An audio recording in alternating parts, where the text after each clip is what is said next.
Nasa bata mahigit 1 milyong pisong halaga ng umano'y shabu mula sa target ng buy-bust operation sa Taguig. May unang balita si EJ Gomez. Sa kulungan ng bagsak ng isang lalaki nang arestuhin sa ikinasang buy-bust operation ng Taguig City Police Station Drug Enforcement Unit. Kinilala ang sospek na si alias Ochok. Isang pulis ang nagpanggap na bibili ng umano'y shabu na halagang 40,000 pesos.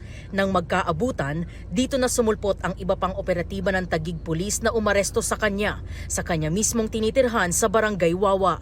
Sa kabuuan, 190 grams ng hinihinalang shabu ang nakuha sa sospek na nagkakahalaga ng higit 1.2 million pesos. Almost a week din po na sinorveillance po natin itong suspect. Hindi naman po siya pumalag, ma'am, and wala din po siyang sinabing statement po. Base sa investigasyon, hindi lang daw sa Taguig ang operasyon ng sospek.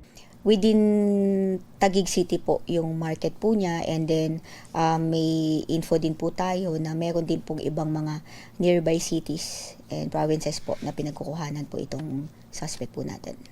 Ito na raw ang ika-4 na beses na naaresto ang sospek dahil sa illegal na droga, maliban pa sa ibang kasong kinasangkutan niya.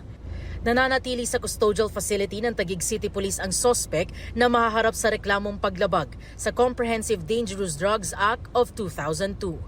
Hindi iniharap ng pulisya ang sospek para magbigay ng pahayag.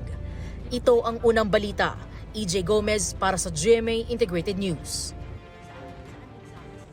Mga kapuso, para una ka sa mga balita, mag-subscribe sa GMA Integrated News sa YouTube. Sa mga kapuso abroad, subaybayan niyo po kami sa GMA Pinoy TV at sa www.gmanews.tv.